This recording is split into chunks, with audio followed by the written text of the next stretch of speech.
ఆదికాండము 43వ అధ్యాయము 34వ వచనము. మరియు అతడు తన ఎదుట నుండి వారికి వంతులెత్తి పంపెను. బెన్యామీను వంతు వారందరి వంతుల కంటే 5 అంతలు గొప్పది. వారు విందు ఆరగించి అతనితో కలిసి సంతుష్టిగా త్రాగిరి. ప్రియులారా, ఈ లేఖన భాగము మనందరి కూడా బహుగా మనము ఎరిగి ఉన్నాం. ఇక్కడ చెప్పబడుతున్న మాటలు, యోసేపు ఐగుప్తులో ప్రధానమంత్రిగా ఉన్నాడు.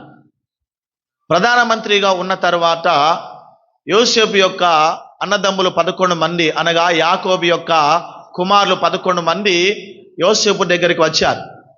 యోసేపు వారిని అందరినీ కూడా భోజన బల్ల దగ్గర కూర్చోబెట్టి వారందరికీ భోజనాలు వడ్డించాడు. అంటే ఇక్కడ వీరందరూ భోజనము సంతృష్టిగా చేసి, సంతృష్టిగా వారు త్రాగి, వారు సంతృప్తి కలిగి ఉన్నారు. ఈ యొక్క భోజనపు బల్ల యోసేపు యొక్క బల్ల. యోసేపు యొక్క బల్ల చుట్టూ కేవలము వారి అన్నదమ్ములు 12 మంది మాత్రమే అక్కడ కూర్చొని ఆ బల్లలో ఆహారాన్ని పుచ్చుకున్నారు సంతృప్తికరంగా. ప్రేమైన దేవుని బిడ్డలారా, యోసేపు యొక్క జీవితం యొక్క చరిత్రను మనం చూసినట్లయితే, యోసేపును అన్నదమ్ములు అమ్మేశారు ఐగుప్తికి. యాకోబునకు ఇష్టమైన వ్యక్తి యోసేపు. 12 మంది పిల్లలు యాకోబుకు. ఆ 12 మంది పిల్లలలో ఇష్టమైన వ్యక్తి ఎవరంటే యోసేపు. ఎందుకంటే తన పట్ల నమ్మకంగా ఉన్నాడు. అంత మాత్రమే కాదు, ఆ 10 మంది అన్నలలో కనిపించే ఆ చెడు యోసేపులో కనిపించదు. ఆ అన్నల యొక్క ఆ చెడు మార్గంలో యోసేపు ఎప్పుడు కూడా ప్రయాణించలేదు. ఆ మాలిన్యాన్ని ఎప్పుడు కూడా అంటించుకోలేదు. ప్రత్యేకమైన జీవితాన్ని జీవించిన వాడు. దేవుడు తనకు తోడున్నాడు. యాకోబు మాత్రమే ప్రేమించడం కాదు, యోసేపును దేవుడు కూడా ప్రేమించాడు. దేవుడు ఎవరిని ప్రేమిస్తాడు? పరిశుద్ధంగా తన కొరకు ప్రత్యేకించుకున్న వారిని ప్రేమిస్తాడు. తన మాటకు లోబడే వారిని ప్రేమిస్తాడు. తన చిత్తానికి అప్పగించుకునే వారిని ప్రేమిస్తాడు. యోసేపు కూడా లోకపు యొక్క ఆశలలో చిక్కుకోలేదు. మిగతా 10 మంది అన్నలు ఆ లోకపు ఆశలో శరీరేచ్ఛలు నెరవేర్చుకునేవారు, తండ్రికి అవిధేయులుగా ఉండేవారు, తండ్రి మీద తిరుగుబాటు చేసేవారు. కానీ యోసేపు మాత్రము తండ్రికి లోబడేవారు. యాకోబుకు లోబడేవాడు మాత్రమే కాదు, పరలోకపు తండ్రి అయిన దేవుని కూడా లోబడేవాడు. విధేయత కలిగిన వ్యక్తి. తండ్రి ఇష్టాన్ని చూసి పరీక్షించి చేసేవాడు. అందుకే యోసేపు యాకోబునికి ఇష్టము. అటువంటి యోసేపు దేవుని కూడా ఇష్టము. దేవుడు యోసేపును ఇష్టపడి, యోసేపును ప్రేమించి, ఆయనకు గొప్ప కలలు, దర్శనాలు అనుగ్రహించాడు. నేను నీ కొరకు ఏం చేయబోతున్నాను, నువ్వు నా కొరకు నీ దేహాన్ని పరిశుద్ధంగా కాపాడుకున్నావు కనుక నేను నీకు ఒక బహుమానం ఇస్తాను, నిన్ను ఉన్నతమైన స్థితిలో ఉంచుతానని కొన్ని భవిష్యత్తుని గురించిన కలలు, దర్శనాలు యోసేపుకి ఇచ్చాడు. యాకోబు కూడా యోసేపును ప్రేమించి ఒక బహుమానాన్ని ఇచ్చాడు. ఒక పొడవైన అంగీని ఇచ్చాడు.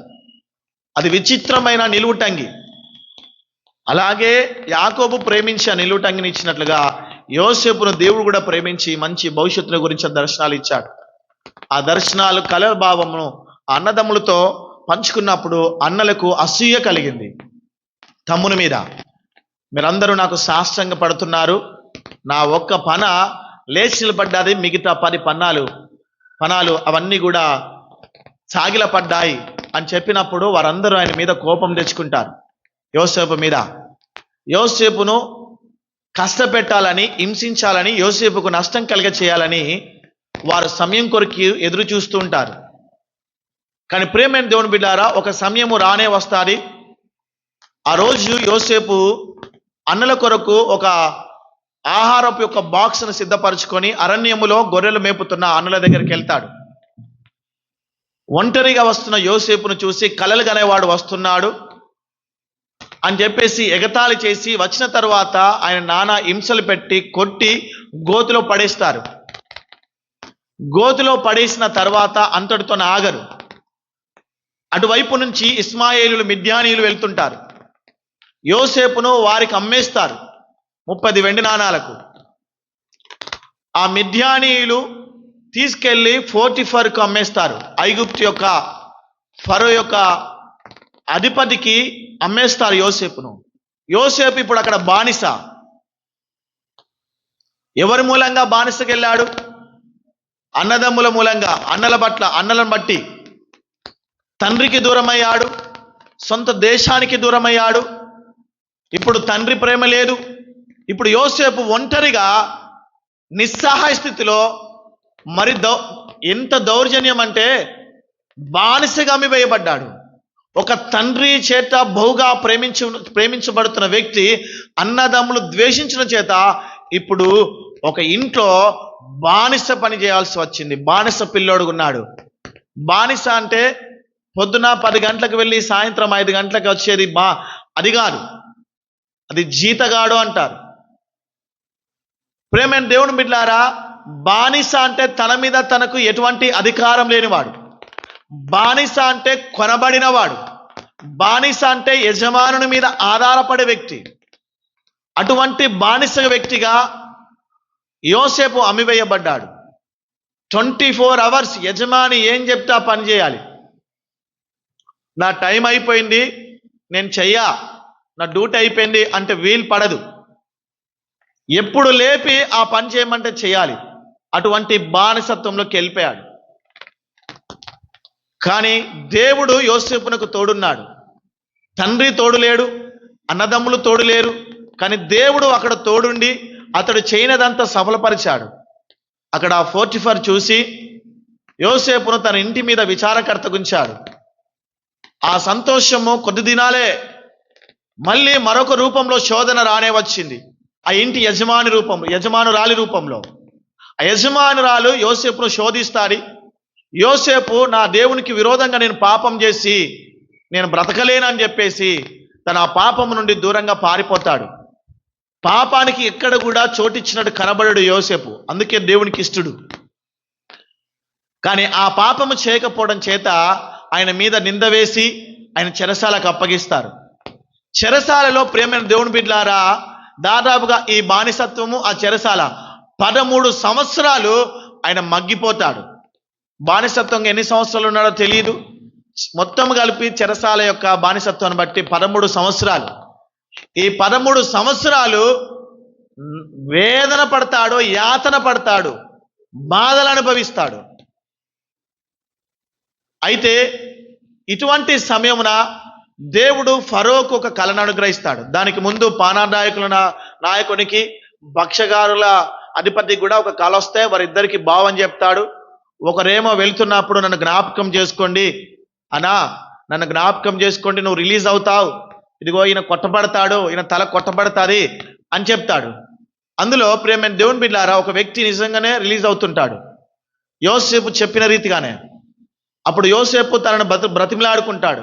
బ్రదర్, నేను నీకు సహాయం చేశాను కదా, క్షేమకరమైన ఉత్తరాన్ని ఇచ్చాను కదా, నీవు రాజు దగ్గరికి వెళ్ళిన తర్వాత నేను హెబ్రీయుడను, నా దేశం ఇది కాదు, నేను పరదేశిని, అన్నలు అమ్మివేయబడడం ద్వారా నేను ఇక్కడికి వచ్చాను, ఇలాగా చెయ్యని నేరానికి నేను చెరసాలకు అప్పగించబడ్డాను, ఈ పరిస్థితి నాకు వచ్చింది, దయచేసి రాజుగారి దగ్గర పనిచేస్తావు గనక, రాజుగారికి ఆ పాత్రను అందిస్తావు గనక అప్పుడు నన్ను జ్ఞాపకం చేసుకొని రాజుగారికి చెప్పి నన్ను విడిపించవా అని చెప్తాడు.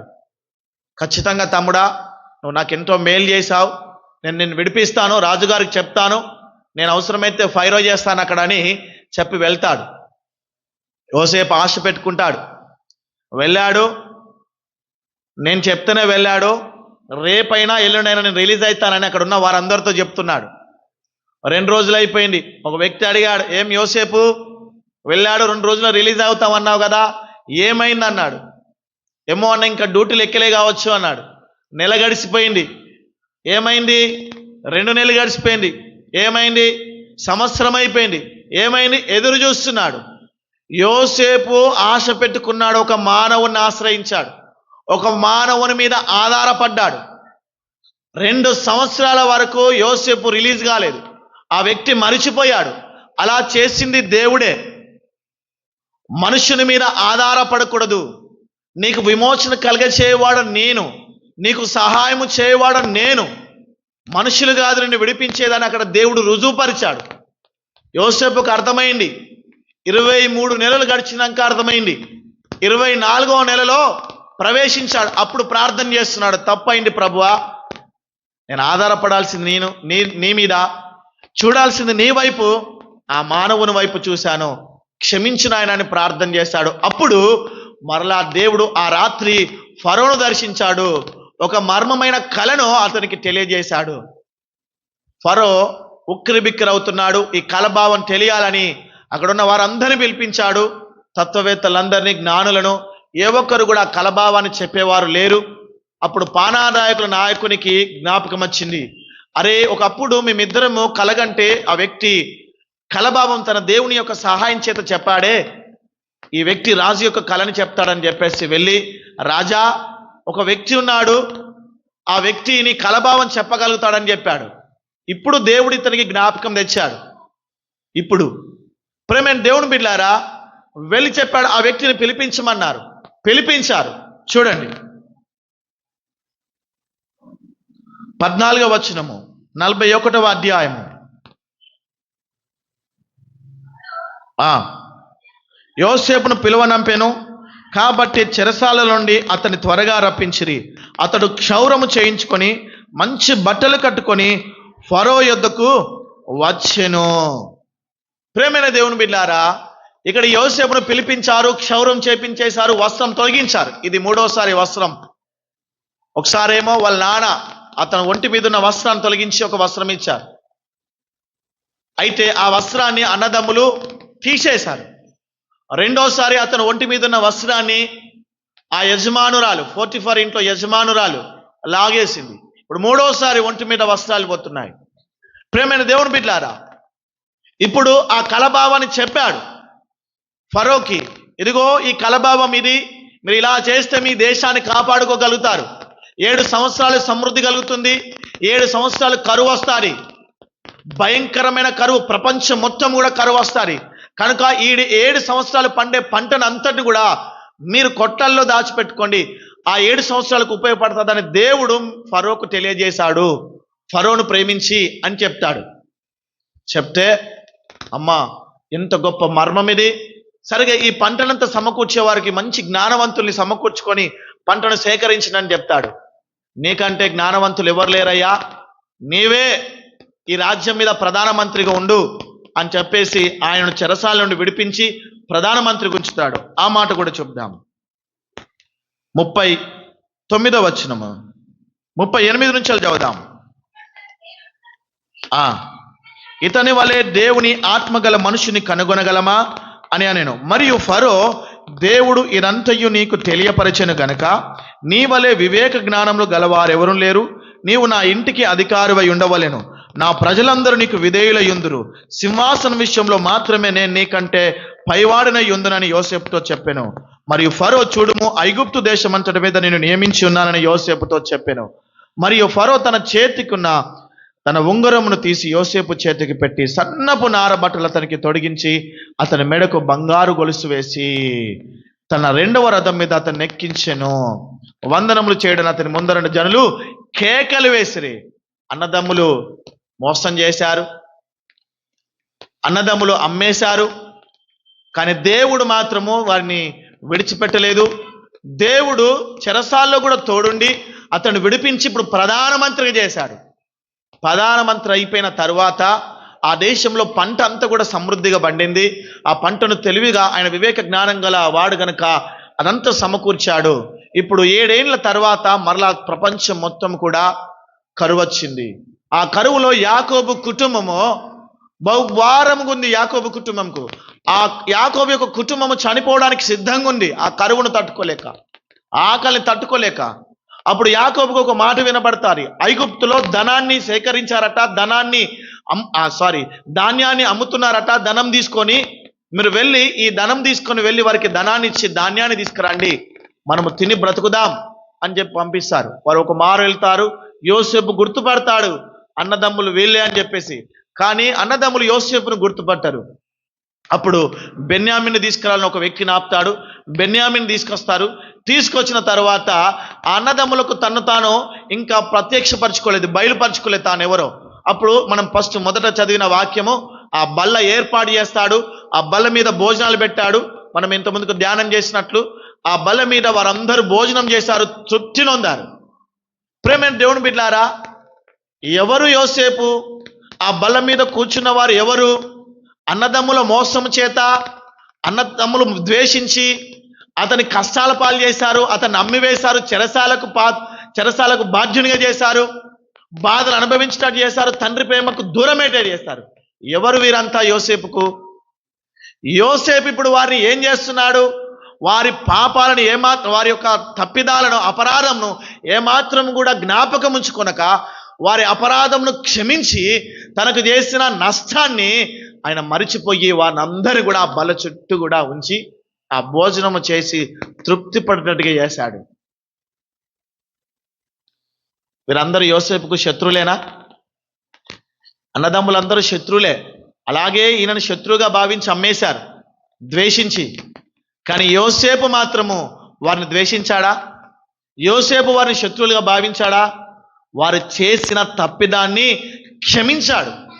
క్షమించి తన బల్ల యొద్ద, ఫరో తర్వాత ఫరో ప్రధానమంత్రి, అటువంటి వ్యక్తి బల్ల చుట్టూ కూడా వారందరూ తిని తృప్తి పొందినట్లుగా వారి దోషమును క్షమించి వారిని అంగీకరించాడు. తరువాత తన్ను ఎవరో ప్రత్యక్షపరుచుకున్నాడు. చూడండి 45వ అధ్యాయం 4వ వచనము.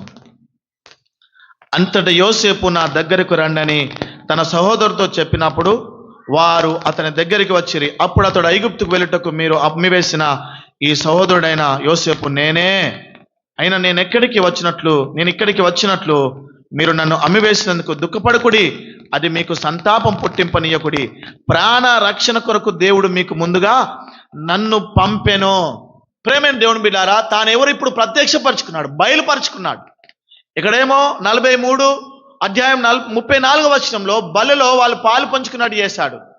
వారి పాపాలను వారి యొక్క అపరాధమును క్షమించాడు, తప్పిదాన్ని. ఇప్పుడు తానెవరో బయలుపరుచుకున్నాడు. ఎందుకు? మీ ప్రాణ రక్షణ కొరకు నేను ముందుగా వచ్చానని చెప్పాడు. ఈరోజు ఈ బల్ల దగ్గరికి చేరి వచ్చిన మనం కూడా క్రీస్తుకు ఒకప్పుడు ఎవరు? మనం దేవునికి మనం ఎవరము? ఏం చెప్తుంది బైబిల్ గ్రంథము? ఒక వ్యక్తి తన బలహీనల చేత పాపం చేసి భక్తిహీనుడైపోయి ఆ వ్యక్తి దేవునికి శత్రుడయ్యాడని రోమీలకు రాసిన పత్రిక 5వ అధ్యాయంలో తేటగా కనబరుచుంది. చూడండి,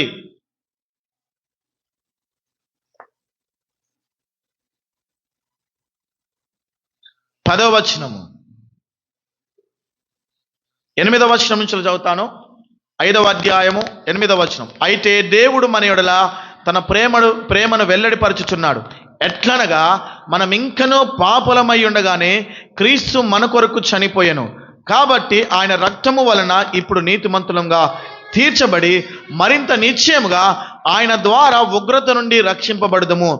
ఏలయనగా శత్రులమై ఉండగా ఆయన కుమారుని మరణము ద్వారా మనము దేవునితో సమాధానపరచబడిన వారమై ఆయన జీవించు చేత మరణిత్యంగా రక్షింపబడుదుము. ఎవరి మాట? దేవునికి శత్రులమై ఉన్నాం, మనం ఇంకా పాపులమై ఉండగానే ఆయన మనల్ని ప్రేమించాడు. ఇంకా అన్నదమ్ములు అదే దోషంలో ఉండగానే వారిని ప్రేమించాడు, వారిని క్షమించాడు. యోసేపు వారిని శిక్షించుటకు అధికారం కలిగిన వ్యక్తి. యోసేపు ఫరో తర్వాత అధికారం కలిగిన వ్యక్తి. ఖచ్చితంగా వారిని చెరసాలకు అప్పగించండి, మరణానికి అప్పగించండి, ఉరి తీయండి అంటే ఉరి తీస్తారు. యోసేపు ఏమాత్రం కూడా తన ఉగ్రతను వారి పట్ల కనబరచకుండా వారి దోషాలను క్షమించి ఆ బల్ల యొద్ద వారికి అవకాశం ఇచ్చాడు. ప్రేమైన దేవుని బిడ్డారా, మనము కూడా మన అపరాధములు చేసి, మనం పాపములు చేసి దేవునికి శత్రులమై ఉన్నాం. దేవునికి శత్రులం, విరోధమైన మన మీదకి దేవుని యొక్క ఉగ్రత రావాలి. దేవుని ఉగ్రత ఏ రూపంలో వస్తాది? ఒకసారి ప్రేమైన దేవుని బిడ్డలారా, నోవాహు కాలంలో ప్రజలందరూ కూడా చెడిపోయారు. అప్పుడు దేవుని ఉగ్రత కనబరిచాడు. ఆ ప్రపంచం మొత్తం మీదకి నోవాహు కాలంలో భయంకరమైన ప్రచండ వర్షాన్ని కుమ్మరించాడు. ఆ జల ప్రళయంలో అనేక మంది కొట్టుకుపోయారు, వారందరూ కూడా నాశనమయ్యారు. నోవాహు దేవుణ్ణి ఆశ్రయించాడు కనుక నోవాహు కుటుంబము రక్షింపబడింది.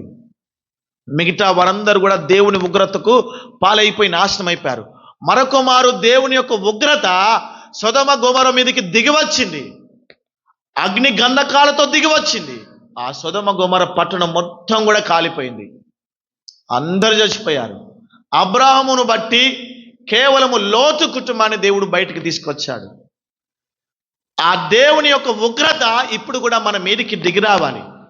నోవాహు కాలములో, సొదొమ గొమొర్రా కాలములో, లోతు కాలములో ఏ రీతిగా అయితే జనులు పాపము చేసి దేవునికి వ్యతిరేకంగా నిలబడి ఉగ్రతకు పాత్రులయ్యారో అదే రీతిగా నీవు నేను ఈ కాలంలో కూడా ఉన్నాము.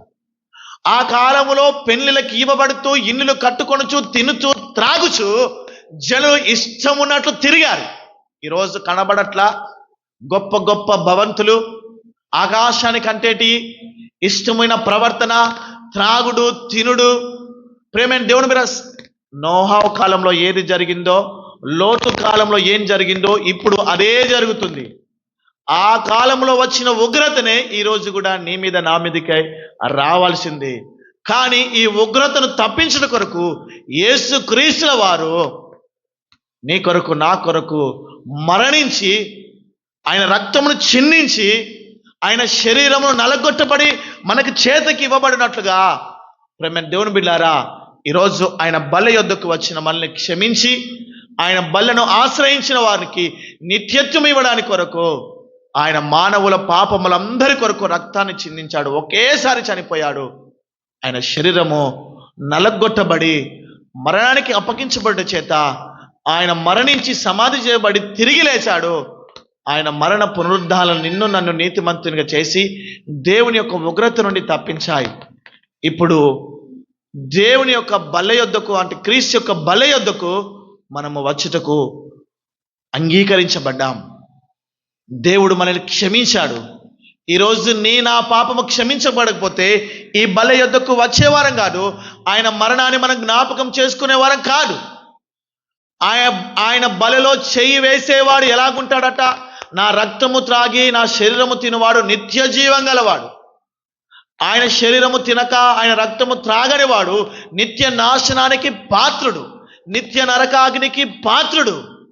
ఈరోజు ఆ నిత్య నరకాన్ని తప్పించడం కొరకు, నిత్య నాశనం నుండి విడిపించడం కొరకు, నిత్య జీవానికి వారసులుగా చేయటం కొరకు ఇదిగో ఆయన బల్ల మీద ఆయన శరీరము ప్రేమ దేవుని బిడ్డారా నీ కొరకు నా కొరకు నలకొట్టబడి పెట్టబడింది.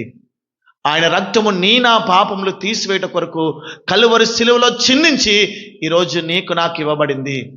ఆ రక్తము త్రాగినవాడు, ఆ శరీరము తిన్నవాడు నిత్యము బ్రతుకుతూనే ఉంటాడు.